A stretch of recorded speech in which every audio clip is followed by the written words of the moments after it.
En 1929, años de creciente prosperidad terminaron en catástrofe. Es la mayor quiebra del mercado bursátil registrado en la historia. Es imposible ignorar la conmoción, la sensación de asombro e incredulidad. Los inversores novatos habían pedido prestadas sumas enormes de dinero para especular en el mercado. El mercado cayó de forma abrupta y muchas personas fueron arrastradas en la caída. Fue muy doloroso. Poco después, miles de bancos quebraban. Millones de personas lo perdieron todo. Había pobreza por todas partes. Era algo realmente terrible. La depresión que siguió al desplome bursátil y se extendió por todo el mundo se prolongó durante una década y fue el preludio de la Segunda Guerra Mundial. Esta es la historia de una catástrofe financiera que esperamos que nunca vuelva a repetirse.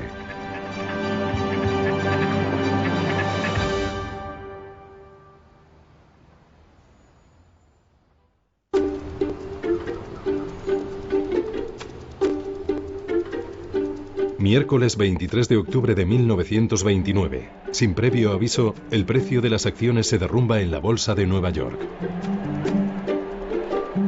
Los inversores están atónitos. En los últimos 5 años el mercado no ha dejado de subir. En solo una hora se venden la asombrosa cantidad de 2,5 millones de acciones.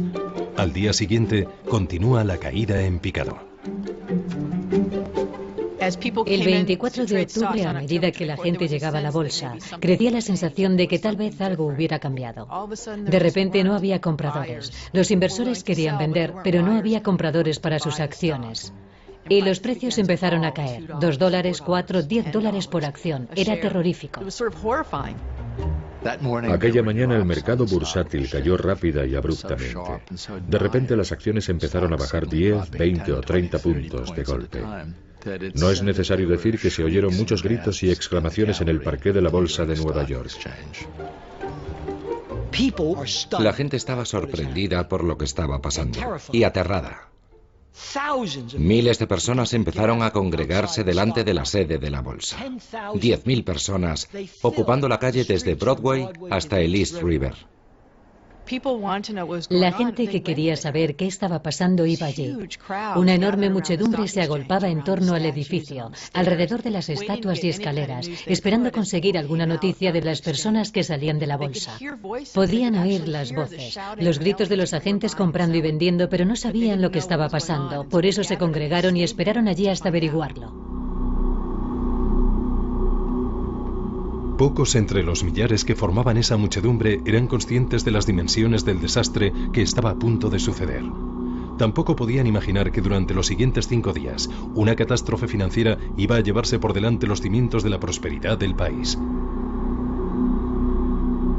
Pero para comprender las causas del derrumbe bursátil tenemos que remontarnos una década atrás, al momento en el que el grado de confianza de los americanos llegó a ser tan alto que parecía que los buenos tiempos durarían eternamente.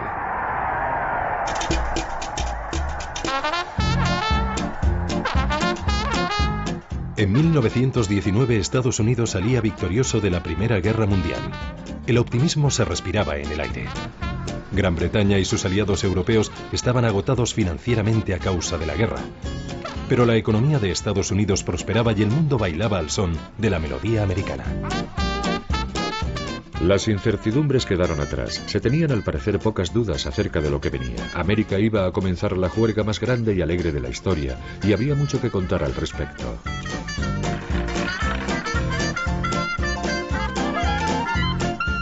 En los años 20, la vida cotidiana estaba cambiando. La electrificación transformó Estados Unidos. Las ciudades se conectaron a la red. Aparecían nuevas tecnologías, aviones, radios. Los artículos para el hogar que habían nacido como objetos de lujo se convirtieron en una necesidad. La industria del automóvil también prosperaba impulsada por los compradores que acudían en tropel a comprar los últimos modelos de Ford o Chrysler. Una era de prosperidad ilimitada parecía haber comenzado. Es el nacimiento de la cultura del consumo y del consumo de masas a una escala jamás vista antes. También aparece la compra a plazos para animar a la gente a adquirir artículos de consumo caros y que puedan comprarlos a crédito. Esta nueva forma de crédito al consumo fue otra de las innovaciones de los años 20. Por primera vez, la idea de compre ahora, pague después llega al gran público. Existe un cierto tipo de cultura del juego que se desarrolla paralelamente y que anima a consumir diciendo: creemos en la satisfacción inmediata. Preocúpese del presente, no se preocupe del futuro. Viva el momento.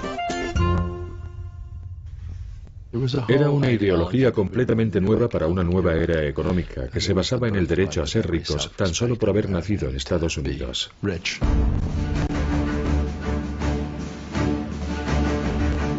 Con créditos asequibles y más ingresos disponibles, los estadounidenses empezaron a buscar nuevas formas para ser más ricos todavía. Desde la Primera Guerra Mundial, el gobierno americano había vendido bonos, conocidos como bonos Liberty. Era una forma para conseguir dinero prestado de los ciudadanos que a cambio recibían pagos en concepto de intereses sobre el valor de los bonos.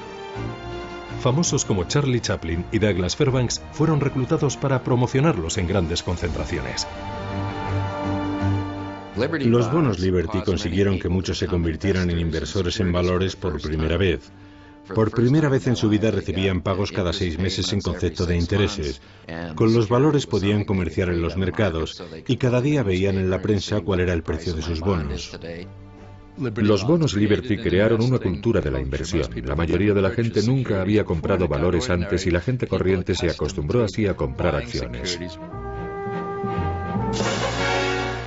Pero había otro grupo de personas que pensó que podía aprovecharse de esta nueva cultura de la inversión: los banqueros de Wall Street. Durante muchos años, Wall Street, el centro financiero de Estados Unidos, estuvo formado por un pequeño y elitista grupo de banqueros que hacían negocios entre ellos en una sociedad cerrada para el gran público. Pero un hombre vio una oportunidad que cambiaría el rostro del mundo de las finanzas. Charles Mitchell, presidente de National City Bank, vio un lucrativo vacío en el mercado. Mitchell observó que los inversores habían comprado muchos bonos de los gobiernos durante la Primera Guerra Mundial y pensó: ahora que existe un público inversor, lo que tenemos que hacer es comercializar otros productos, como bonos corporativos y acciones corrientes, y decir a la gente que son inversiones seguras. Mitchell era un auténtico vendedor con grandes ambiciones. Si la gente estaba dispuesta a comprar bonos para financiar al gobierno, seguramente también sentiría la tentación de comprar acciones y participaciones para financiar a compañías privadas que cotizaban en la Bolsa de Valores de Nueva York, consiguiendo así un beneficio en el proceso. Poco a poco, personas que jamás habían soñado con invertir en acciones empezaron a hacerlo, y las acciones perdieron gran parte de su estigma. Históricamente, las acciones siempre habían sido consideradas demasiado arriesgadas para la gente corriente. Pero en los años 20 existía la sensación de que invertir en acciones no solo era seguro, sino también respetable y fiable.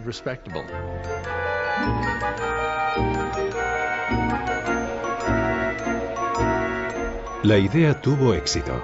Y para explotar este nuevo y lucrativo mercado, Mitchell abrió oficinas de corretaje por todo el país, donde la gente que tenía dinero pero carecía de los conocimientos para invertir en bolsa podía especular en el mercado de valores. La fiebre especuladora afectó a todo tipo de personas, no solo a los profesionales. La gente corriente empezó a invertir en un número sin precedentes en todo el país, no solo en Nueva York, en todas las ciudades, en pequeños pueblos. En todo Estados Unidos la gente estaba enamorada de la bolsa.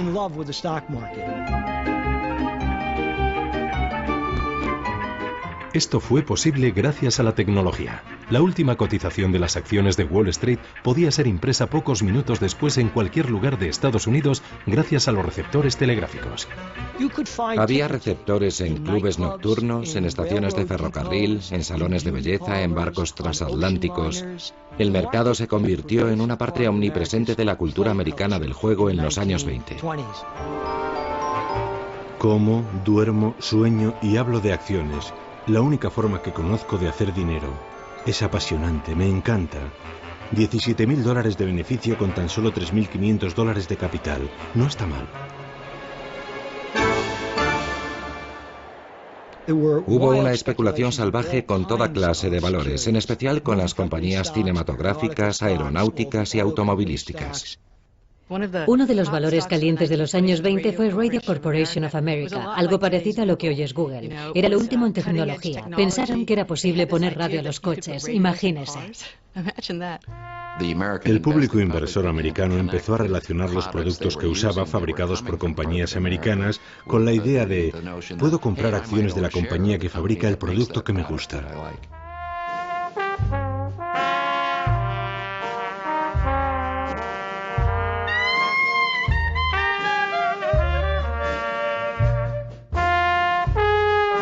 A mediados de los años 20, aproximadamente 3 millones de estadounidenses poseían acciones y Wall Street cautivaba la imaginación del público. Con historias de fortunas ganadas de la noche a la mañana, la idea de un gran mercado alcista en el que parecía que las acciones solo podían subir se apoderó de todos. Todas las revistas populares, todos los periódicos, todas las emisoras de radio estaban encantadas por lo que estaba pasando en la bolsa. El público seguía fascinado con las inversiones de famosos como Charlie Chaplin y Groucho Marx y las acciones con las que especulaban. El joven cómico Groucho Marx invirtió todos sus ahorros en el mercado de valores y estaba tan satisfecho con sus ganancias en bolsa que convenció a sus hermanos para que invirtieran también. ¡Qué chollo! RCA ha subido 7 puntos desde esta mañana. Acabo de ganar $7.000.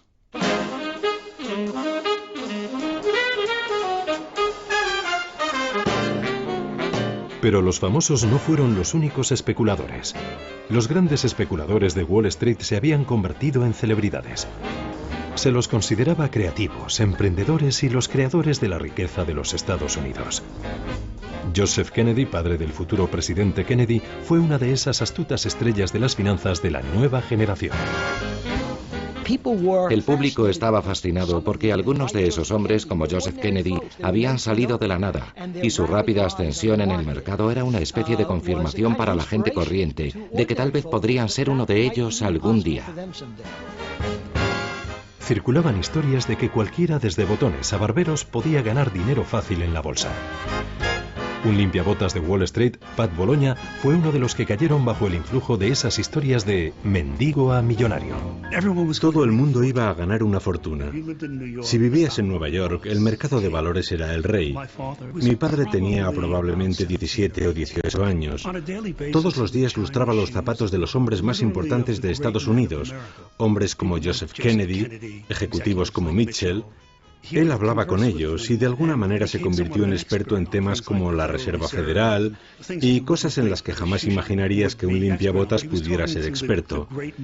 Pero él hablaba a diario con las mentes más brillantes de Wall Street y así fue como empezó a invertir en bolsa. La verdad sea dicha, yo aprendí a leer con las páginas de bolsa, porque eso es lo que mi padre hacía. Crecimos con la bolsa. Había bolsa para desayunar y bolsa para cenar cuando él volvía a casa. La bolsa era el mundo.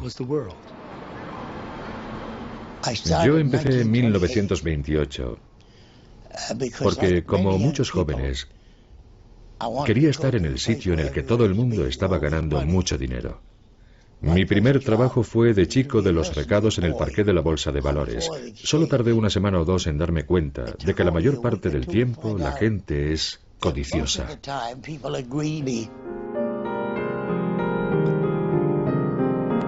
La gente tenía tanta fe en el mercado alcista que empezó a pedir dinero prestado en cantidades cada vez mayores para especular con los precios al alza de las acciones. Esta forma de adquirir acciones era conocida como compra a crédito. Al inversor solo se le exigía desembolsar una parte del dinero y su agente de bolsa financiaba el resto. La cultura del compre ahora, pague después había llegado al mercado de valores. Comprar acciones a crédito significa que las estás comprando con dinero prestado. A finales de los años 20, el 90% de las compras se efectuaban con dinero prestado. No había reglas acerca de cuánto podías pedir prestado y se pedían sumas enormes de dinero para comprar acciones. Podías comprar una acción de $100 con $25 y el corredor de bolsa te prestaba los otros 75. Si el precio de las acciones subía, y a finales de los años 20 todo parecía subir, esos $25 podían convertirse en una inversión valorada en 200 o 300. Los créditos para comprar acciones se convirtieron en una parte enorme de la economía de Estados Unidos. De hecho, casi 40 céntimos de cada dólar prestado eran para comprar acciones. Esta ingente entrada de dinero prestado en el mercado bursátil provocó una demanda creciente de acciones que empujó las cotizaciones aún más al alza. En 1928 la bolsa subió un 50% en tan solo 12 meses. Y a medida que el precio de las acciones seguía subiendo, más y más inversores solicitaban préstamos para comprar acciones. Uno de ellos fue el limpiabotas Pat Bologna. Mi padre no tenía mucho dinero en bolsa. Me dijo que tenía $6.000 de liquidez. Pero $6.000 significaban muchas acciones porque en aquellos años solo tenías que cubrir un 10% de la inversión. Así que con $6.000 podías tener acciones por valor de $60.000.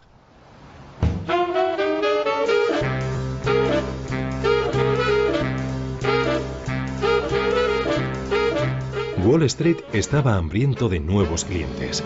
Había un grupo de inversores en potencia que la bolsa siempre había ignorado, pero cuyo dinero ahora quería. Hasta los años 20, las mujeres habían desempeñado un papel muy pequeño en el mercado bursátil, en parte por un simple prejuicio de género. Se las consideraba incapaces de mantener la sangre fría necesaria para especular en el mercado. Pero en los años 20, gracias a su popularización, muchas mujeres se integraron en el mercado bursátil.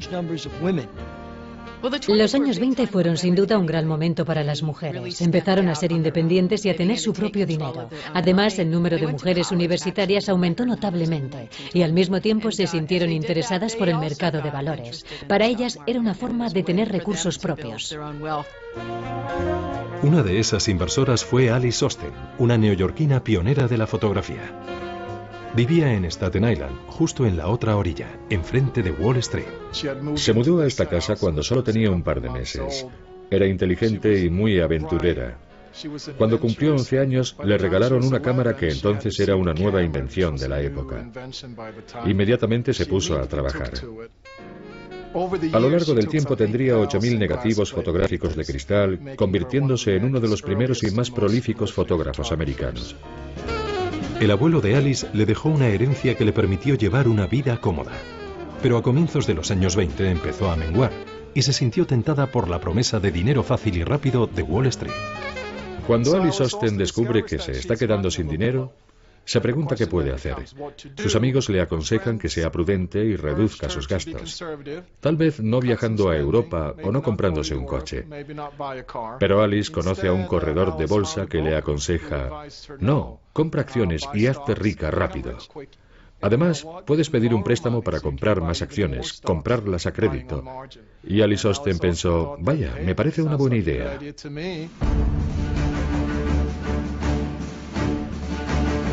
Durante todo el periodo alcista de la bolsa en la década de los 20, el Partido Republicano permaneció en el poder fortalecido por la prosperidad creciente del país. Calvin Coolidge llegó a la presidencia en 1923. Siendo el mismo inversor, guardó un significativo silencio sobre la locura especulativa que reinaba en Wall Street.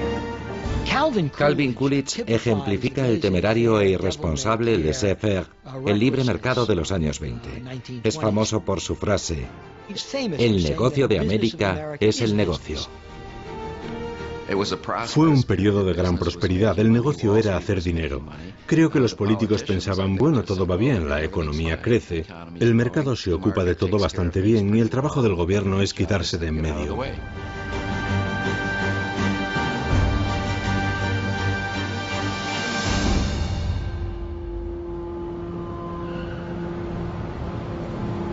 Durante el mandato de Coolidge, el poder de Wall Street siguió creciendo sin obstáculos. Su administración mantenía estrechos vínculos con un grupo de banqueros y financieros, la élite de Wall Street. Su riqueza y contactos les procuraba una inmensa influencia sobre la política económica del gobierno. Formaban pequeñas sociedades elitistas. Sin duda, eran la realeza de Wall Street. Trabajaban en lugares misteriosos y muy discretos. Eran pequeñas firmas con capital limitado, pero realmente ejercían un poder inmenso.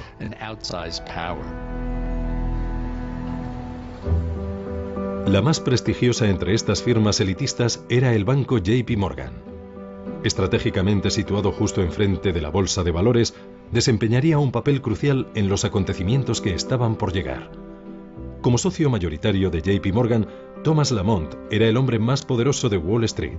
Su influencia llegaba más allá de Nueva York.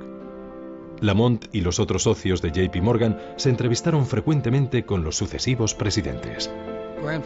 El abuelo era un hombre muy ocupado. No tenía tiempo, como podían tener otros abuelos, para llevar a su nieto a un partido de béisbol o a pescar y cosas así.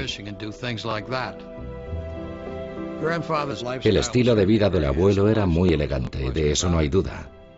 Tenía un yate, el Renard, de 20 metros. Era un yate muy bonito con el que a menudo navegaba río abajo desde su casa en Palisades, viajando por el río Hudson hasta Wall Street, desde donde caminaba hasta el banco. Bajo el liderazgo de Lamont, JP Morgan evita los peores excesos del mercado bursátil. Pero gracias a su estrecha relación con los políticos, la élite financiera consigue mantener la regulación gubernamental sobre Wall Street al mínimo. Los especuladores aficionados, paralizados por el valor creciente de sus inversiones, ignoraban por completo cómo funcionaba realmente Wall Street. Con la escasa supervisión del gobierno, el mercado era soberano y la información privilegiada, su ley. Había mucha manipulación en el mercado, era desenfrenada, no existía absolutamente ningún control. Y cuando Wall Street era muy pequeño e independiente, probablemente estuviera bien. Pero cuando personas como tú y como yo invierten el dinero ganado con su sudor, entonces sí importa. El mercado de valores de los años 20 no era ni justo ni democrático.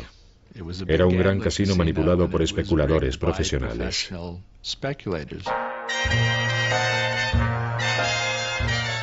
Cuando los pequeños inversores apostaban los ahorros de su vida, no eran conscientes de que todas las probabilidades jugaban en su contra. Los hombres como Joseph Kennedy no hacían sus fortunas eligiendo simplemente las acciones correctas. La verdad era que se aprovechaban de la ingenuidad de los crédulos recién llegados. Un puñado de especuladores se reunía y de forma coordinada empezaban a comprar lenta, pero implacablemente, una acción determinada. Calentaban a bombo y platillo determinada acción, hacían subir el precio comprándola ellos y la vendían recogiendo los beneficios y dejando al inversor medio con esas acciones y todas las pérdidas. Incluso algunas de las más importantes casas de inversión de Wall Street se dedicaban a este tipo de manipulación del mercado.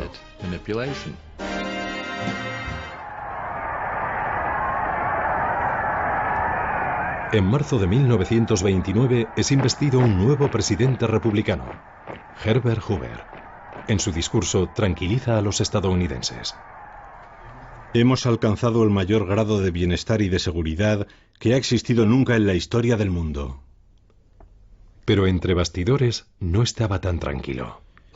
En realidad, Hoover era muy escéptico respecto a lo que estaba pasando en Wall Street y la economía en general, pero no tiene el valor político, y cuando se convierte en presidente, no hace nada por poner freno a esta fiebre especulativa salvaje. Y tampoco hace nada para que la Reserva Federal o el Tesoro controlen la especulación en el mercado de valores. En privado, Hoover hablaba de una orgía especulativa, pero como su predecesor Coolidge no tenía ningún interés en regular el mercado. Pero Hoover no era el único que temía que la burbuja del mercado bursátil estuviera a punto de estallar. Pocos días después de su discurso de investidura, un destacado y muy respetado banquero, Paul Warburg, se distanciaba de las filas de la aristocracia de Wall Street, haciendo pública una sombría advertencia. Si permitimos que esta orgía de especulación desenfrenada llegue demasiado lejos, el colapso final provocará sin duda alguna una depresión económica general de todo el país. Mi bisabuelo hizo pública su advertencia en marzo de 1929. De hecho, usó la palabra depresión y le silenciaron. Creo que fue despreciado, como si solo fuera un aguafiestas. Bueno, no, todo va bien. Todo el mundo gana dinero y se divierte en la fiesta. Cuando el mercado es alcista, a la persona que dice, puede que esté sobrevalorado, será mejor que tengáis cuidado, le echan de la fiesta.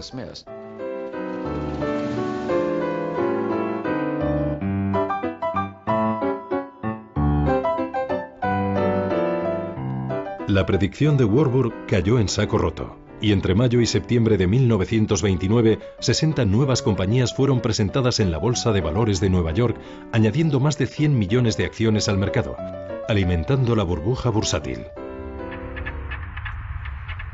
Siempre oyes lo mismo con cada burbuja. Esta vez es diferente. Es un mundo financiero diferente. De hecho, Groucho Marx, que fue uno de esos inversores, fue a ver a su corredor de bolsa y le dijo, oye, no entiendo cómo los precios pueden seguir subiendo. Y el agente le dijo, tienes que comprender que ahora estamos en una economía global.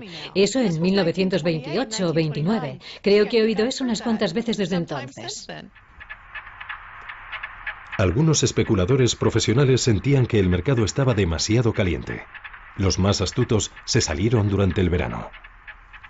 Un día Joe Kennedy, según los últimos recuerdos de Joe Kennedy, dijo, si el limpiabotas sabe tanto como yo de bolsa, tal vez sea hora de que venda todo.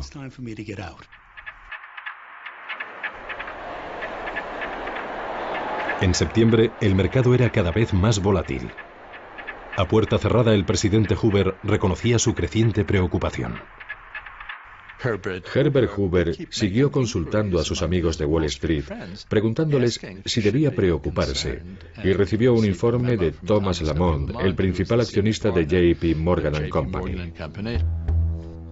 El abuelo le decía en su carta que el mercado se corregiría a sí mismo y que no parecía haber ninguna necesidad de que el gobierno interviniera en él. Lamont tranquilizó a Hoover afirmando que no existía motivo alguno para la preocupación, y el informe finalizaba con la frase, el futuro parece brillante.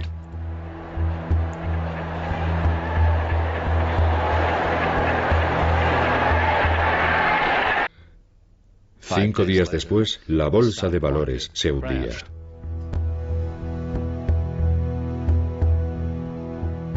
Nadie sabe qué fue lo que provocó la pérdida repentina de confianza al final de la jornada del miércoles 23 de octubre. Pero de repente una brusca caída en las acciones de las compañías automovilísticas provocó un aluvión de órdenes de venta a última hora. Se vendieron millones de acciones bruscamente. Al día siguiente, el gran crack de 1929 comenzaba.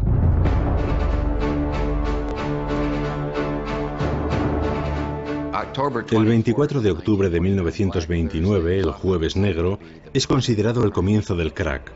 Las enormes caídas asustaron a mucha gente. Es imposible ignorar la conmoción, la sensación de asombro e incredulidad, el pánico de la gente, mientras el mercado caía y caía. Ansiosas de noticias, miles de personas se agolpan delante de la bolsa. La multitud permanecía allí apesadumbrada, mirando al frente fijamente. Acababan de perderlo todo.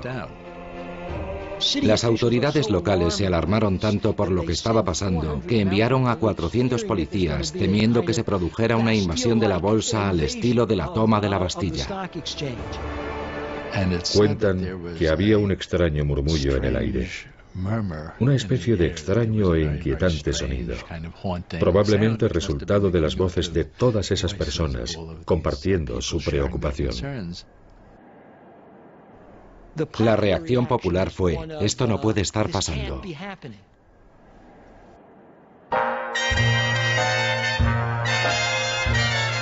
Un británico estaba allí de visita aquel día. Winston Churchill también había invertido gran parte de su dinero en la bolsa americana y había decidido visitarla. Casualmente me encontraba paseando por Wall Street en el peor momento del pánico, cuando un perfecto desconocido que me había reconocido me invitó a entrar en la galería de visitantes de la bolsa. Esperaba encontrarme con un auténtico caos, pero el espectáculo que vieron mis ojos era sorprendentemente de calma y orden. Los 1.200 miembros de la bolsa Caminaban de un lado a otro como en una película a cámara lenta de un laborioso hormiguero, ofreciéndose entre ellos gigantescos montones de acciones a un tercio de su antiguo precio.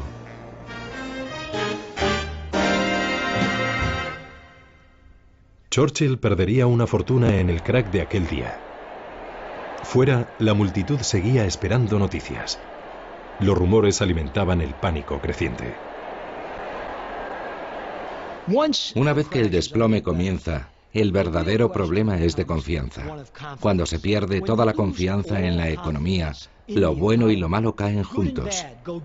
Por ello, la élite de los grandes inversores hace todo lo que puede por restaurar esa confianza, para convencer a la gente de que la economía y la bolsa van bien. Los banqueros sabían que tenían que hacer algo para evitar el colapso total de las finanzas. Un periodista del Times fue testigo de los acontecimientos. La gente seguía llegando y cada vez era más ruidosa. En mitad de la multitud se formó un remolino. Un hombre en mangas de camisa intentaba abrirse paso para cruzar la calle en dirección a las oficinas de Morgan. Era Charles Mitchell, el presidente de National City Bank. Alcanzó el edificio de oficinas de Morgan y poco después supimos a lo que había ido. Charles Mitchell había sido convocado a una reunión en la sede de JP Morgan. En torno a la mesa se sentaban otros 4 importantes banqueros, incluido Richard Whitney, vicepresidente de la Bolsa de Valores de Nueva York. Eran algunos de los hombres de negocios más ricos de Estados Unidos. El valor de sus activos personales sumados ascendía a $6.000 millones. Thomas Lamont presidía la reunión. Creo que supuso un gran shock para el abuelo. Sin duda no había previsto que pudiera ocurrir algo como el gran crack. El abuelo convocó una reunión en sus oficinas de Wall Street con algunos de los principales banqueros de la ciudad para organizar un plan que evitara que la bolsa se hundiera. Para ello decidieron crear un fondo de $250 millones. El fondo sería utilizado para mantener una lista de acciones fundamentales. A la hora del almuerzo, Richard Whitney vuelve a atravesar la calle en dirección al edificio de la bolsa. Con la enorme inyección de liquidez de los banqueros, Whitney espera que el mercado se recupere. Whitney se dirigió al mostrador donde se vendían las acciones de US Steel y compró 25.000 acciones a un precio muy superior al que se estaban vendiendo.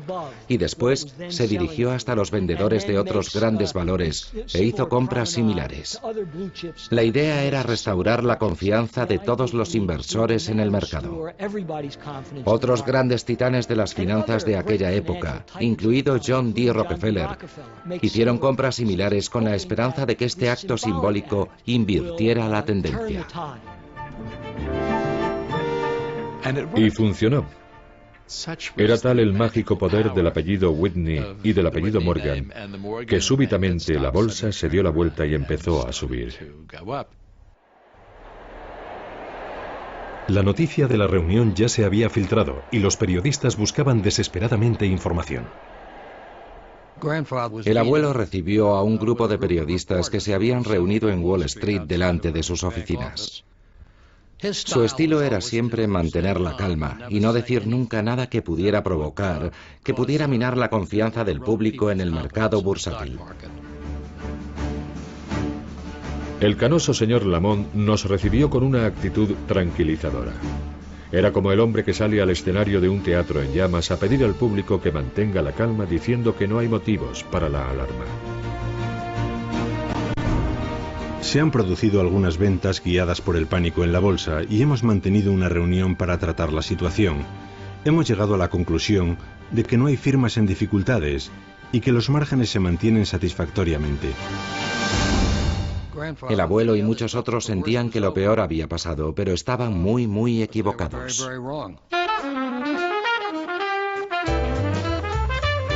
El fin de semana la intervención de los banqueros parecía haber funcionado. Las jornadas del viernes y el sábado transcurrieron con tranquilidad y sin incidentes. El presidente Hoover también intentó calmar los ánimos, repitiendo un mantra que desde entonces se ha repetido muchas veces en las crisis bursátiles. El negocio fundamental del país, la producción y distribución de bienes de consumo, tiene una sólida y próspera base. Pero en las oficinas del distrito financiero, el caos es total. Una de las cosas que olvidamos es lo primitiva que era la tecnología. El 24 de octubre se negociaron tantas acciones que se necesitaron 4 horas después del cierre de la bolsa para imprimir todas las operaciones realizadas. La impresora, completamente desbordada, llevaba horas de retraso con las operaciones realizadas y no servía para nada. Durante toda la noche, las lámparas lucieron en las ventanas de las oficinas, donde los corredores de bolsa y contables luchaban por intentar cerrar las cuentas del día antes de que empezara la siguiente jornada. Se desmayaban en sus escritorios. Los mensajeros caían rendidos sobre el suelo de mármol del banco y se dormían.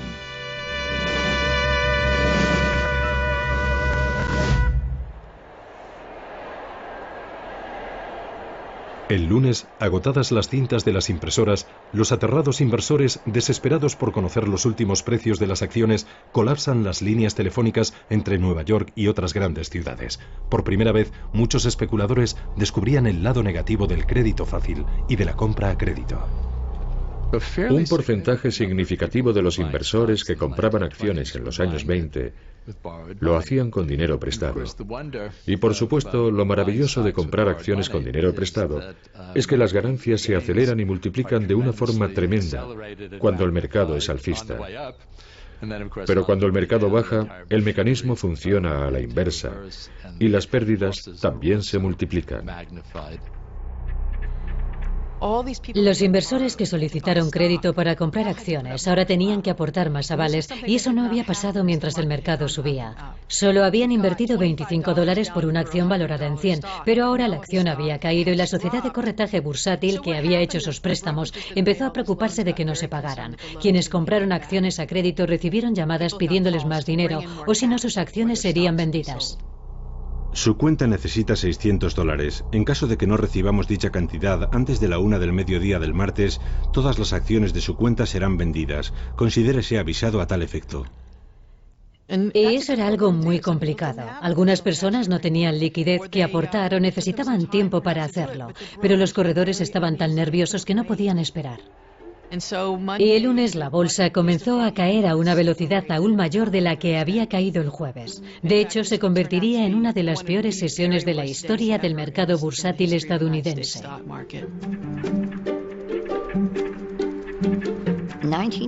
En 1929, cuando la bolsa se hundió, yo era muy joven. Solo tenía 7 años. Sin embargo, recuerdo algunos momentos de aquel día con mucha claridad. No teníamos muchas formas para comunicarnos. Y cuando algo extraordinario ocurría, los periódicos sacaban un extra. Así se llamaba, un extra, por 2 céntimos. Y los chicos recorrían con sus gorras las calles gritando, ¡extra, extra! Léalo todo. En casa siempre bajaba alguien y compraba el diario por 2 céntimos para saber lo que había pasado. Así nos enteramos del crack. Aquel día, Vera estaba con una amiga de la familia cuando llegó la noticia de que la tía de la amiga lo había perdido todo. Aquella dama lloraba en silencio. Lloraba en silencio y se retorcía las manos mientras caminaba sin parar de una habitación a otra. Ese es mi recuerdo de aquel día.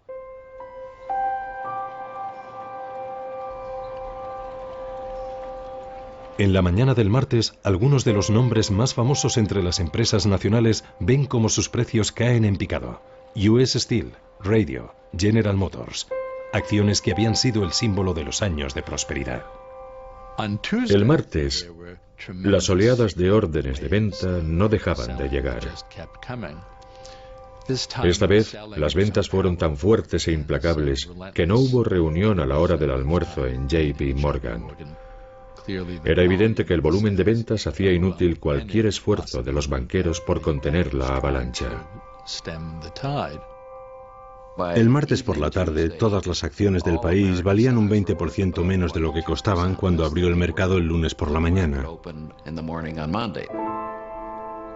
La industria del país había perdido un 22% de su valor en 36 horas.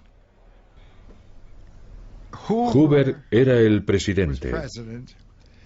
Y él y Andrew Mellon, el secretario del Tesoro. eran muy de derechas y creían que la misión del gobierno era no interferir. Creían en el capitalismo puro y sin limitaciones. Así que hicieron muy poco o nada por aminorar el desplome. Dijeron que se arreglaría solo. El mercado se hundió violentamente y mucha gente lo perdió todo. Fue muy doloroso. Prácticamente todo el mundo perdió dinero, igual que ha sucedido ahora.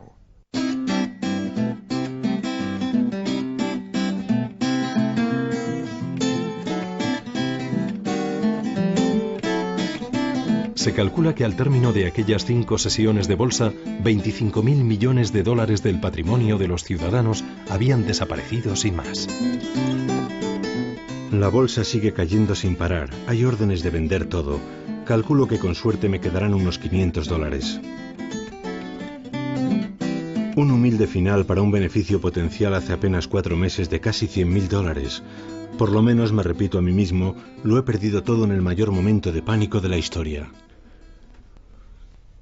Tuve mucha suerte. Nunca perdí mi trabajo. Me bajaron el sueldo. Afortunadamente, mis jefes eran gente rica. Y cuando me lo dijeron, me preguntaron, ¿por qué sonríes? Les dije, creía que ibais a despedirme.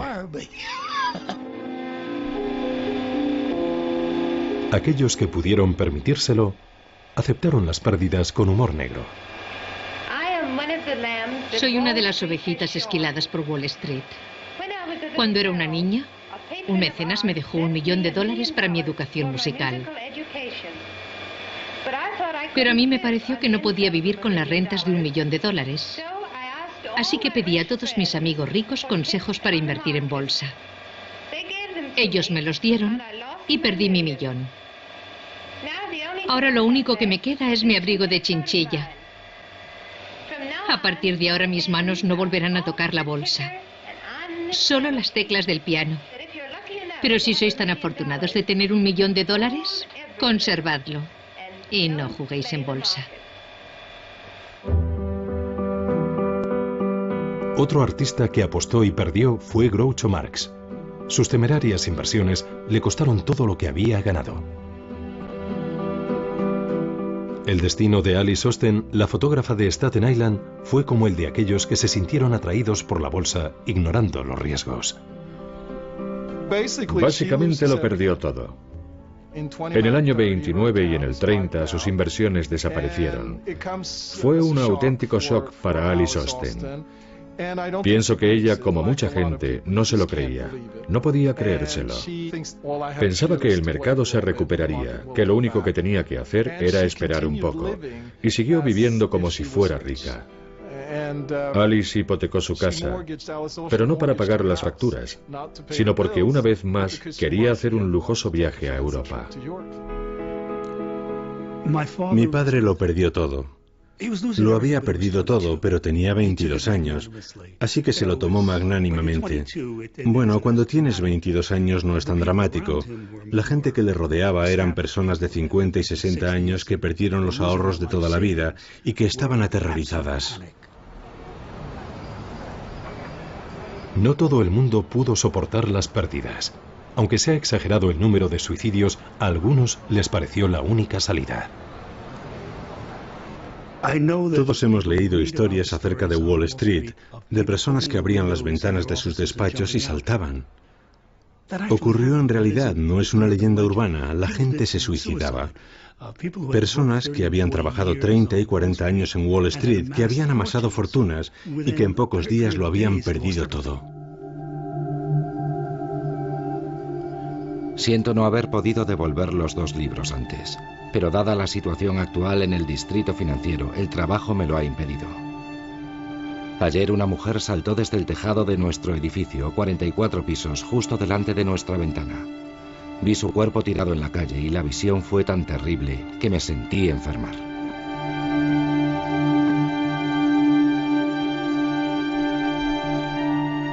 Los efectos del catastrófico crack de Wall Street llegaron a todo el país. Incluso aquellos que nunca habían tenido acciones y que nunca se habían beneficiado del boom bursátil se convirtieron en víctimas también. El desplome de la bolsa minó la fe de los estadounidenses en su frágil sistema bancario, formado por miles de pequeños bancos locales que carecían del tamaño o la reputación necesaria para convencer a los clientes de que su dinero estaba a salvo. El hundimiento de la confianza en la economía provocó un efecto dominó. En 1931 quebraron más de 2.000 bancos. Después del crack, los bancos cerraron. Eso nos afectó un poco más seriamente a nosotros, a la gente de mi edad. Muchas personas guardaban su dinero en el banco, un poquito de dinero, algunos cientos de dólares, puede que 1.000. Entonces no existían infraestructuras y tampoco un fondo federal que garantizara los depósitos de los clientes. No existía ninguna forma de apoyar a los bancos. Si los bancos habían tomado decisiones erróneas, lo pagabas tú, ibas a por tu dinero y ya no estaba. La gente oía que el banco de la esquina no era bueno y se preocupaba por su propio banco, así que iba corriendo a retirar el dinero de su banco. Se creó un terrible círculo vicioso. Durante los siguientes 2 años cerraron 3.000 bancos. El sistema bancario en su totalidad parecía no solo frágil, sino inservible. Después de aquello, la gente empezó a desconfiar de los bancos y a guardar los ahorros debajo del colchón.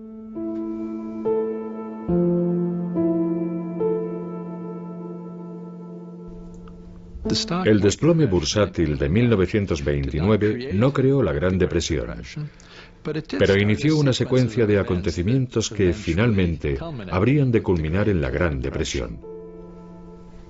Bien, puede que todo esto nos resulte familiar. Los bancos prestaban dinero al mercado bursátil, las compañías prestaban dinero, los corredores prestaban dinero y cuando la bolsa cayó todo ese dinero desapareció. Inmediatamente las empresas empezaron a sentir miedo por no disponer de capital y perder dinero. Y empezaron a despedir a trabajadores y a cerrar fábricas. Hubo quiebras masivas y una crisis de liquidez, exactamente del mismo tipo de la que tenemos hoy.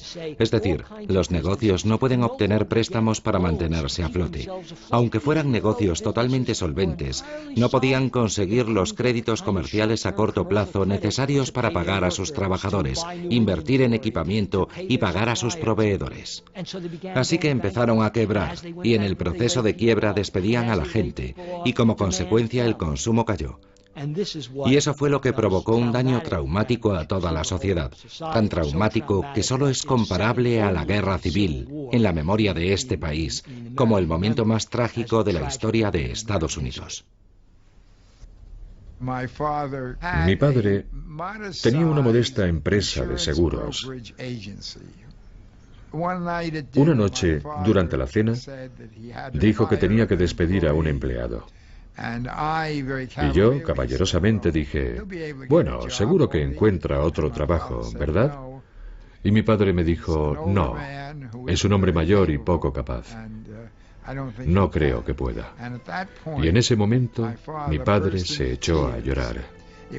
Era la primera vez que veía llorar a mi padre.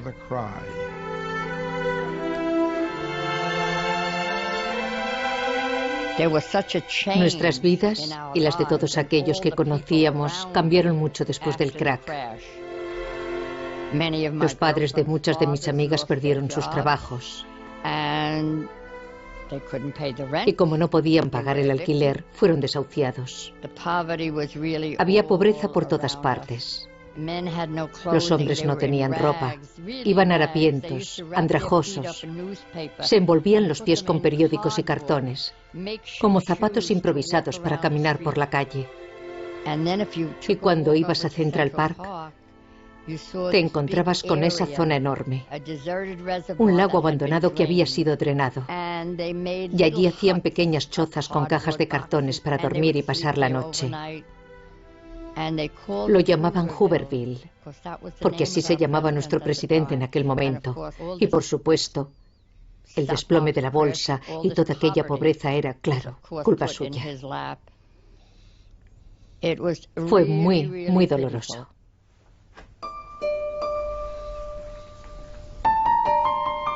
Como muchos otros, la fotógrafa Alice Osten luchó por seguir pagando los plazos de la hipoteca cuando llegó la Gran Depresión. En pocos años de depresión, Alice Osten se quedó sin dinero. No le quedaba nada. Y perdió su casa. La llevaron a un hospicio sacado de una novela de Dickens, donde sobrevivió un par de años. Milagrosamente, sus fotografías fueron descubiertas. Las revistas Time y Life le compraron algunas fotos y ganó el dinero suficiente para mudarse a una residencia digna. En cierta forma, sus fotografías acudieron en su auxilio. La salvaron de la pobreza y le permitieron vivir dignamente 1 o 2 años. Paul Warburg, quien con tanta precisión había pronosticado el desplome bursátil y la depresión, salvó del desastre al banco que dirigía saliéndose de la bolsa a tiempo. Pero eso no supuso ningún consuelo para él. Probablemente mi bisabuelo nunca recuperó su equilibrio personal después del crack. Le llamaron la Cassandra de Wall Street. Creo que le resultaba muy doloroso. Todos recordamos que Cassandra no solo pudo ver el futuro, también fue condenada a ser ignorada. Creo que le provocó su propia depresión personal. Dudo mucho que alguna vez dijera, ya os lo dije. Creo que le parecía muy trágico que la depresión mundial hubiera podido prevenirse o evitarse, o por lo menos reducir su impacto. Y pienso que probablemente eso le condujo a una muerte temprana.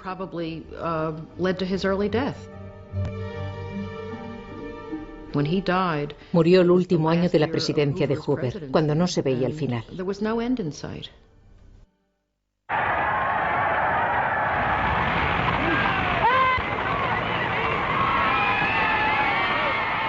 Pero en 1932, 12 años de mandato republicano llegaban a su fin. I, Franklin Delano Roosevelt, do solemnly swear that I will faithfully execute the office of President of the United States. El demócrata Franklin Delano Roosevelt fue elegido presidente en una victoria aplastante. Su primera tarea era restaurar la confianza. The only thing we have to fear is fear itself. Recibido como un salvador, Roosevelt prometió un nuevo compromiso con el pueblo americano y regular el sistema financiero. There must be a strict supervision of all banking and credit and investment. There must be an end to speculation with other people's money. El nuevo presidente actuó rápidamente. Garantizó los depósitos bancarios e introdujo leyes que obligaban a los banqueros a trabajar bajo la supervisión estricta del gobierno.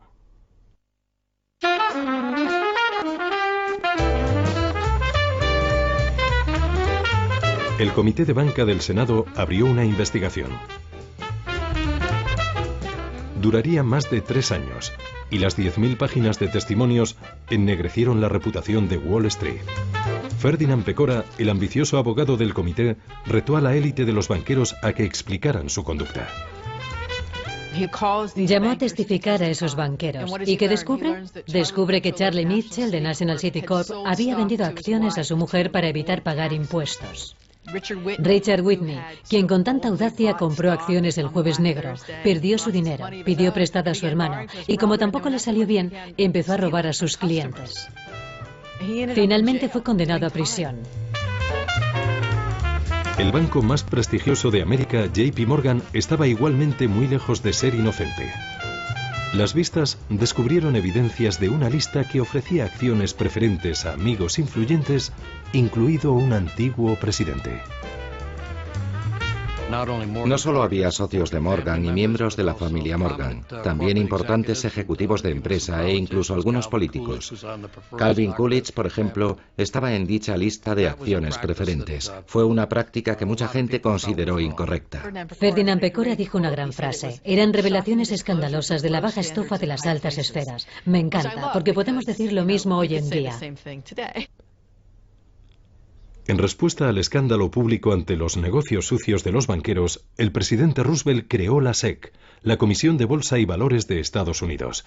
Su misión, limpiar Wall Street. Al frente de ella puso a un hombre que sabía más que la mayoría sobre prácticas poco éticas. Cuando el presidente Roosevelt creó la SEC para controlar a Wall Street, nombró a su viejo amigo y seguidor Joe Kennedy como presidente. Es como poner al zorro a vigilar el gallinero.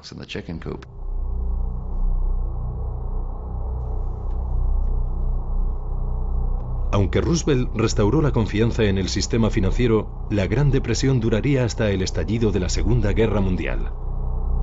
Entonces, como ahora, la economía globalizada hizo que tanto el crack como la subsiguiente depresión se extendieran por todo el mundo. En Gran Bretaña, el sector industrial se hundió y millones de personas perdieron sus trabajos. En Alemania, que seguía sin recuperarse de su derrota en la Primera Guerra Mundial, el impacto fue aún mayor. Durante la Gran Depresión, muchos perdieron los ahorros de toda la vida, y eso provocó en muchos países el deseo de un gobierno autoritario que les salvara, que rescatara la economía. Sin duda, el crack y la posterior depresión fortalecieron a los movimientos anticapitalistas. Los comunistas gobernaban en Rusia y los movimientos fascistas estaban en auge.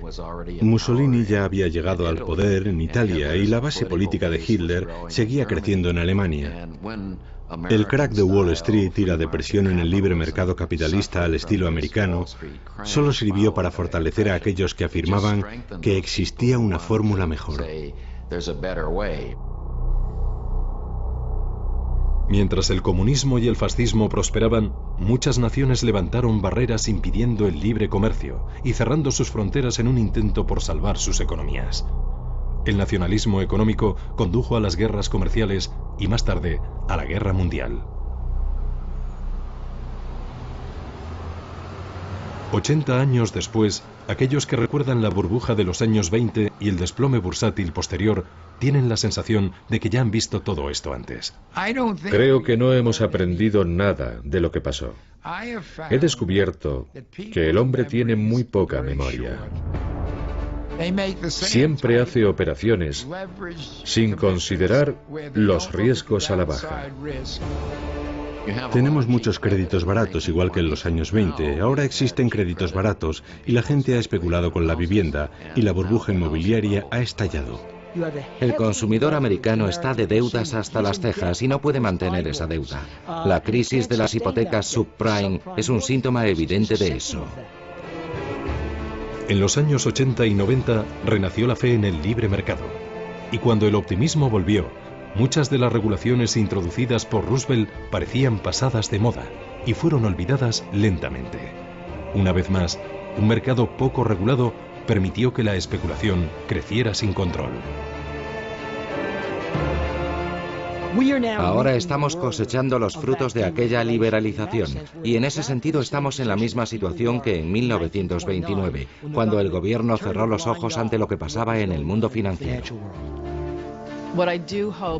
Lo que espero y pienso es que el gobierno ha aprendido la lección y está intentando tomar medidas más activas y mucho más agresivas que las que se tomaron en los años 30 para intentar reducir los daños y el deterioro económico. La esperanza es que esas medidas funcionen. Pero la lección del crack de 1929 es que la historia se repite y que la locura y la codicia humanas son fuerzas mucho más poderosas en el mundo de los negocios que la razón y la moderación.